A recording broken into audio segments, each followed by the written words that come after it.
It falls to me to tie together the different readings that we've had from the Bible there and show you maybe a little glimpse of the bigger picture that they are part of. Well, thinking as we are about the term mighty God, we have to admit, don't we, that sadly the misuse of power is perhaps the greatest evil of the age. We misuse our scientific power and we pollute and damage the earth. We misuse the power of our words and we can destroy someone's happiness and confidence. People in positions of authority can do untold damage when they misuse that power. And often they call, don't they, on vast military might, causing war and terror and suffering. And so perhaps we're tempted to flee from power. You know, the way you'd run from an avalanche or a tsunami. Perhaps we're a little bit uncomfortable that Jesus is named here as mighty God. Because might, it means power, right?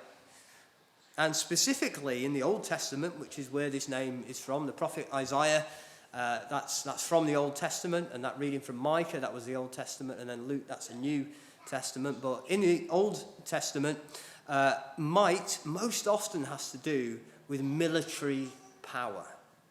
The mighty God is like a warrior God. He's the God of Israel, the creator God of the Bible.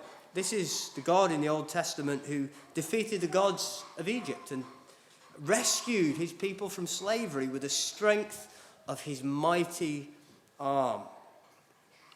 He's the God who protected Israel from their enemies while they wandered through the wilderness, who overcame the people of the land that he was giving them.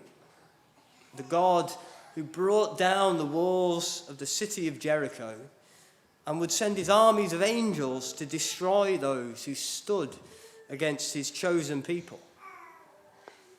And at the dawning of the first century in Judah, so I know we're back in the New Testament, this was the God that the people of Israel wanted to act. They'd been promised in their scriptures a mighty king, a king who would drive out the foreign invaders and establish a safe kingdom for them. And for them, at the time, this meant a king who would get rid of the Romans. Now, what have the Romans ever done for us?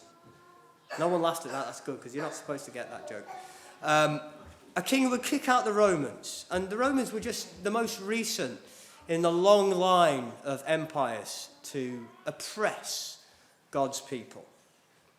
This was the same empire that we had in that reading to organise this census. And you think maybe a census isn't that bad. It was so they would know how many people they had to tax. That's why they had this census. Who can we tax? So make everyone go to a place and sign up so that you can squeeze them for every last penny. It's oppression, domination. And so Israel wanted a God who would come down and just wipe them out. They were expecting God to use power the same way as everyone else. A mighty God has to mean, so they thought, a God who would send armies, a God who would call down fire from heaven, a God who would condemn all those who stand against him. Only Jesus never does anything the way we expect him to. And so when the mighty God appears on the pages of the New Testament, he doesn't, does he, ride in on a white horse. And however much we're used to seeing Mary and Joseph and the donkey, we don't know if there was a donkey. They might not have had money for a donkey. He doesn't call in an airstrike. He doesn't appear at the head of an unconquerable army. He arrives, doesn't he, as a tiny, frail, helpless baby. A baby, though, who he's the same person who the Bible tells us made the world And I've got two references for that. You can find more, but it's in John 1:10, it's in Colossians 1:16. This, talking specifically about Jesus, says the world was made through him and for him. Even though he was the one who made the world, he was completely dependent on his parents to stay alive. He was a child who couldn't lift his head because they can't when they're born, can they? He was a child who couldn't stand, who couldn't do anything for himself, but was 100% reliant on others. Jesus, you see, had a much more important battle to fight than getting the Romans out of Judea. And it wasn't a battle that could be won by human might, by having bigger fists or bigger guns than the other guy. It was a battle that could only be won by divine might and human weakness combined.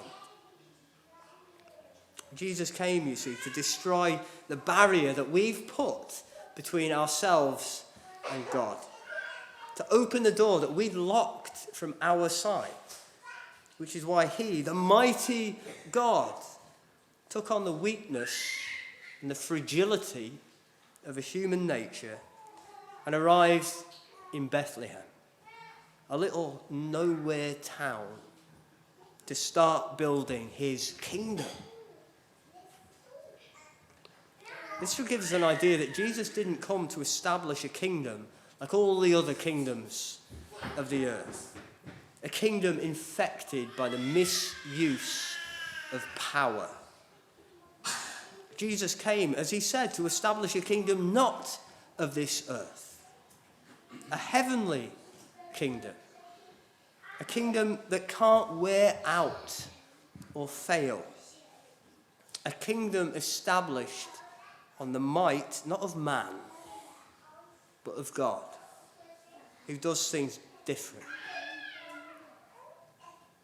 In this world, and we've seen it horribly, haven't we, even in Europe in the past few years, power is often displayed most impressively in destruction and death. People fight tooth and nail to amass power. You think of some of the despots of the world, and it's just like, what are they doing? What's the point of it all? Thousands of people losing their lives so you can say that a little bit more of the map belongs to you. It's ridiculous, isn't it? Power, more often than not, means oppression and domination. But Jesus, the Son of God, the mighty God, the one who is all power and authority, he set aside that glory.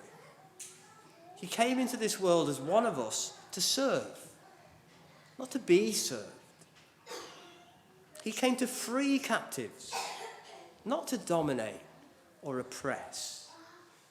And he displays his power not through destruction and not through death, but by destroying death.